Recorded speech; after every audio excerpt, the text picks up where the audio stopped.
اچھا سر، ایسا ہے کہ دوسرا آپ نے جو معاویہ رضی اللہ عنہ کے بارے میں آپ کا جو قیل ہے وہ میں نے سارا سنا. سر ایسا ہے کہ جو بھی آپ نے احادیث بیان کی جس کی بنیاد پہ آپ نے انہیں جنتی ٹکرا اور کہا کہ وہ بغاوت سے ہی مرے بغیر تو بچ گئے.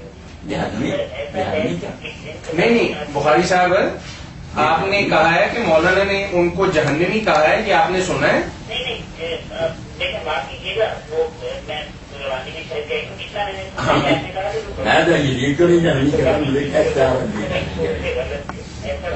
کہا مطلب ان کی سیاست کے بارے میں مولانا نے اختلاف ضرور کیا ہے، لیکن اتنی بڑی بات مولانا نے کبھی نہیں کہی. نہ میں ان کے بیٹے کے بارے میں بھی نہیں کہتا، جہنمی کہنے کا مجھے کیا.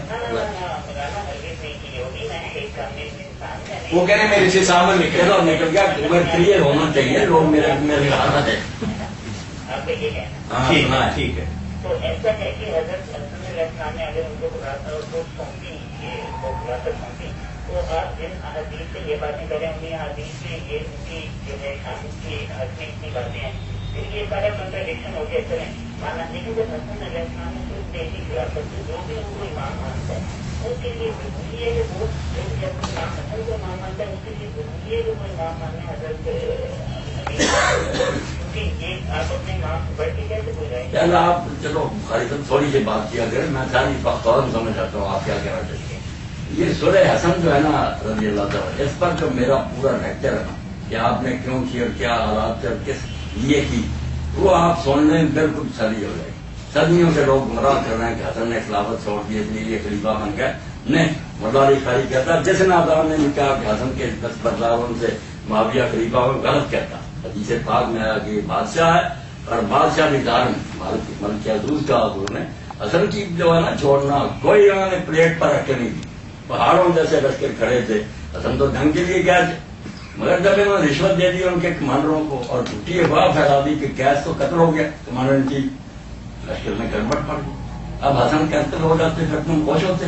انہوں نے دیکھا کہ ٹھیک نہ، انہوں نے فرمایا کہ 30 سال بعد ظالم بات سے حوالے کرو اس کو، اور ساتھ ہی پول کھل جائے کہ جو یہ کہتا ہے میں حضرت عثمان کے خون کا بدلہ لینا چاہتا ہوں. اور اسی سے اس نے لوگوں کی آنکھوں میں دھول جھونک دی ہے، لوگ سمجھ نہیں سکے اور سارے کہتے ہیں واقعی یار ٹھیک ہے اس کے چچا کا بیٹا قتل ہوا، یہ فرار ختم، اس کو فری ہینڈ دو. پھر پتہ لگے کہ ساتھ لیا 20 سال حکومت کی ساتھ کسی سے نہیں لیا، بلکہ حضرت عثمان کی بیٹی فاطمہ روئی جب مدینہ گیا اس نے چچا جس بات پر تمہیں فساد کرے کی اور آپ اس کا نام ہی نہیں رکھا، کہنے لگا آرام سے بیٹھ. اب بھی لوگ اگر مجھ پہ میرے مجھے ہوئے ہیں تو دل سے سب ناراض، مجھے پتا میری حکومت کو نہیں پسند کرتی. تم نئے سے فساد شروع کرنا چاہتے، صرف حکومت چینی بتائیں صحابہ کے ہوتے مہاجر انصار کے اگر نام بھی کچھ ہوتا معاویہ کا حق بنتا تھا خلیفہ بن گیا. حضرت عمر رضی اللہ عنہ جو مکہ کے موقع پر جنہیں معافی ملی ہے طریق، یہ ان کے بیٹے آگے ان کے بیٹے 3 پشتوں کا اسلامی خلافت میں کوئی حق. یہ تو بدقسمتی سے بیوقوف بنا دیا امت کو. مہاجر انصار بیٹھے رہ گئے، ایک شخص نے خون کا ڈرامہ رکھا زبردستی کر دیا. حسن نے تو پھر اس لیے حکومت چھوڑی کہ اگر نہ چھوڑوں تو یہی کہیں گے یار اس کا مطالبہ قصاص کا تھا، پردہ ہٹا ہو. اور بعد میں 20 سال میں آپ سننے جو پھر اس نے کیا حج کے ساتھ حج مرتبہ پر مارنا شروع کیا، نص قرآن اور رسول اللہ نے بڑی مشکل سے جاری کیا، گھوڑے برسنے زکات کھانی شروع کر دی. اور لوگ صحابہ سے جا کر پیچھے جو اس کے دور میں مرے ساتھ میں کہ دے بیت المال کو یہ بھی رہا سلطان کیا کرتے. انہوں نے کہا یار تم حوالے کرو، تم بڑی ہو جاؤ گے، یہ بہت ہے. نماز کے اوقات اس طرح تبدیل ہوئے کہ لوگ جو شام جو ہے ہونٹوں دبانے لگے کہنے واقعی حضور نے بتا دے یار ایسے حاکم کی جو بے وقتن والے یہ زیاد کا پڑھیں، اس کے گورنر کا سارے گورنر آپ خدا کے لیے حدیث کا دفتر کنگالیں. یہ مسئلہ حضرت معاویہ کی ذات کا نہیں، بالکل آپ کا نظام اسلام کی حضور کا بات ہے. اس میں کبھی نہیں اخبار کروں گا، نہ چھپاؤں گا، نہ دوستی نہ کوئی جانوی کوئی بات نہیں صحیح، مگر اسلام کو نقصان سے اور ایسا پہنچا آج تک کے خلاف نصیب نہیں ہوئی. ڈاکٹر اسلام صاحب کو کیا پتہ پڑا، میں 2-3 مرتبہ ملا ہوں، کوئی شاید خدا کی نہیں آئی ہوں. میں نے کہا صحیح حدیثوں کے خلاف تم ان کا دفاع کرتے. دوستی کون کرتا ہے، جہنمی کون کہتا ہے. ہم تو بعد میں نہ لائق جنہوں نے حرم شریف میں نمازیں کی شرابیں کی ان کو بھی نہیں کہتے دوستی. خدا نے کو نہیں کیا. مگر حقائق مان آپ سے سوال کرنا چاہتا ہے. نہیں اب اگلا نہیں اگلا دو آپ کے اگلے ہفتے پہ رکھیے کافی ٹائم انشاءاللہ ہر ہفتے ہم بیٹھتے ہیں. آپ خدا کے لیے نا میرے سارے خطبے پہلے سنے حسن بھی آ جائے گی سارا کچھ. اور حسن کا ایک میں بتا دوں رجن اس سے ہی سارا فیصلہ ہو گیا کہ جب عمر بن العاص نے جو حضرت معاویہ کے دستے رات انہوں نے کہا معاویہ یہ حسن تقریر نہیں کر سکتا اس کو خطبہ دینے کے لیے کہا. جب انہوں نے حکومت حوالے کر دی اس کا پول کھل جائے گا کہ یہ خلافت کیا ہے بات ہی نہیں کر سکتی. تو حضرت حسن ممبر پر چڑھے انہوں نے جو خطبہ دیا وہ سب کتابوں سے نکال کر دیا. انہوں نے کہا اللہ نے ہمارے پہلے کے ذریعے لوگوں میں ہدایت دی رسول اللہ کی بات اور میں آخری ہوں ان کا جو خلافت چھوڑ رہا ہوں.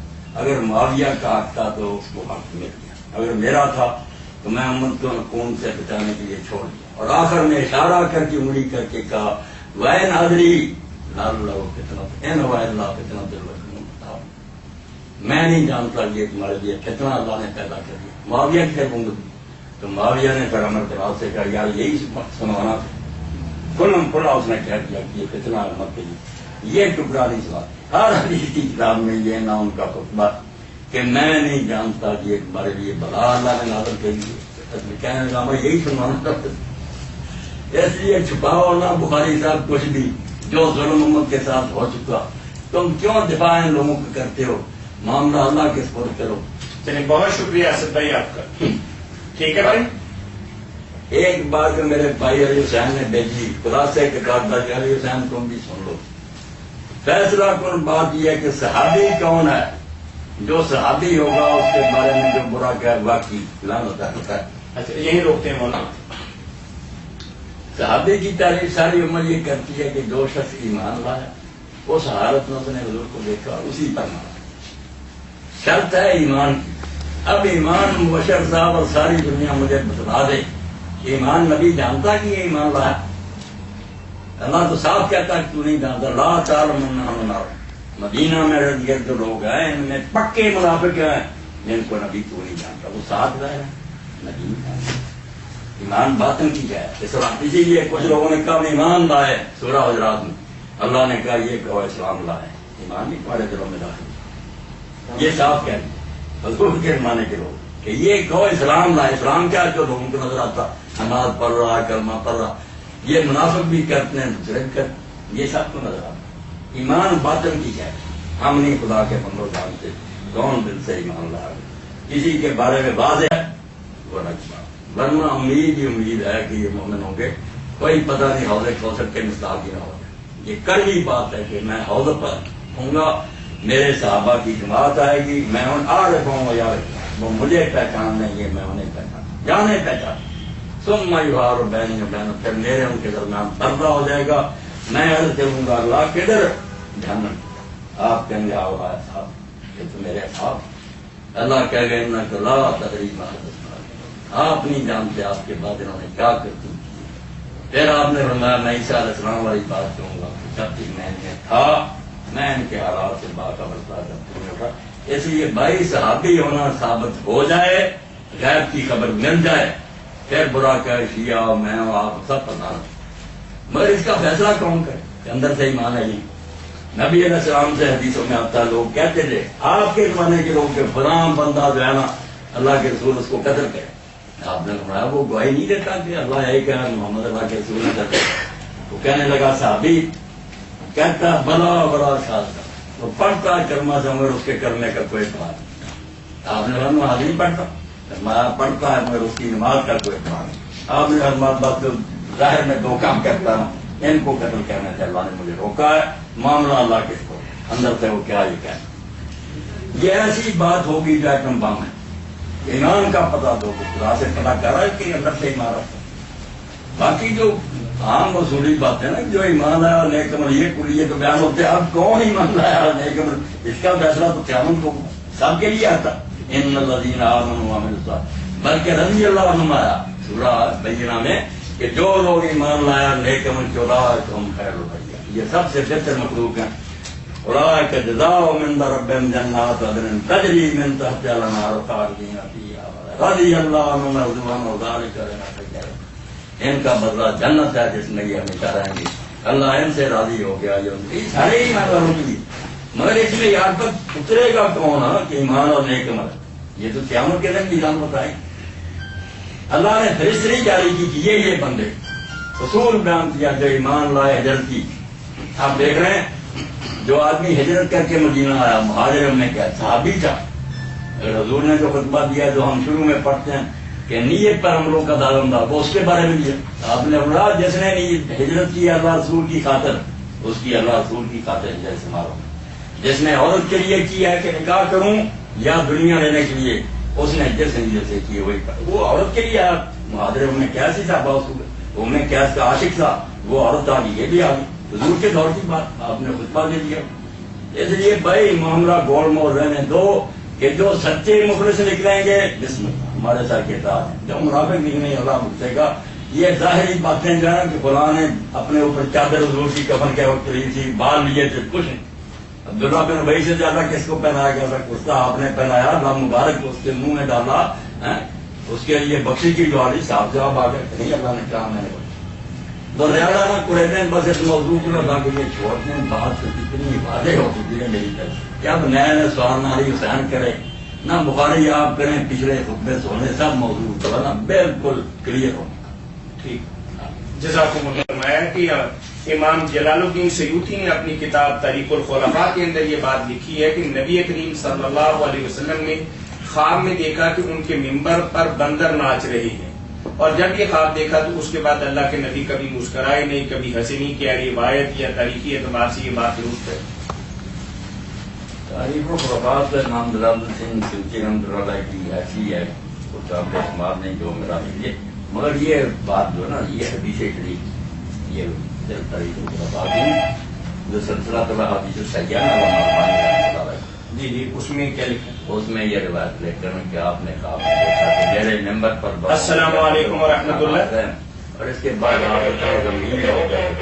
یہ بتا رہا ہوں آن لائن سر، آپ کو صدمہ ہوا کہ یہ ہوا نے فرمایا کہ جو بندر والی روایت ہے سلسلہ تو احادیث صحیحہ کے حوالے سے آپ نے اس میں نہیں کیا کہ رسول کریم علیہ السلام نے خواب میں دیکھا اس کے پنوں میں گیا گیا میرے ممبروں پر اس طرح ناچ ٹاپ رہے ہیں، اس طرح بندر لفظ بنو میاں ہے اس میں؟ ٹھیک ٹھیک گزرے ہیں۔ تو اس کے بعد پھر آپ نہ مضموم ہو گئے جب تک پھر اس دنیا میں رہنا آپ کو ہنس سے بھائی، یعنی یہ روایت بھی درست ہے اور نام بھی جو آپ لے رہے ہیں جس گروہ کا وہ صحیح ہے۔ بالکل، اگر حوالہ درکار ہوگا نا پھر مسجد میں کہیں گا نا سارا سیکٹر ٹھیک ہے ٹھیک ہے ٹھیک ڈال دیں گے، ٹھیک ہے۔ تو دور غمگین یہ تختہ اٹھ جائے گا جن کی وجہ سے اسلام غالب آیا وہ نیچے چلے جائیں گے مہاجر انصار، اور یہ مکہ پتہ ہونے پر جنہیں معافی ملی یا ساری عمر مخالفت کرتے رہے حضور کی، یہ غالب آ جائے بات تو صدمے کی۔ چلے ٹھیک ہے۔ مولانا ایک روایت کے حوالے سے آپ سے استفسار کیا ہے لیکن یہ انہوں نے بھی حاشیہ پہ لکھ دیا، فقہا نے کہا کہ یہ گویا نص ہے خلفاء اربعہ کے برسر حق ہونے کی، ان کی ذات میں اللہ کا وعدہ استقرار تمکین دین کو اس طرح پورا ہو سکا چار۔